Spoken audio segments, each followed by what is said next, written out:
ദുഃഖിതനായി ഓടിപ്പോയി ഞാൻ മരുഭൂവിൽ കിടന്നാലും, ദുഃഖിതനായി ഓടിപ്പോയി ഞാൻ മരുഭൂവിൽ കിടന്നാലും, എന്നെ ഓർത്തു ദൈവദൂതർ വന്നിടും.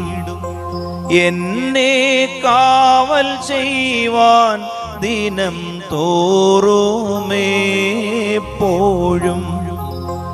ഹാ മഹേശ കരുണേശ പൊന്നു താതാ നീ എനിക്കായി. ഹാ മഹേശ കരുണേശ പൊന്നു താതാ നീ എനിക്കായി.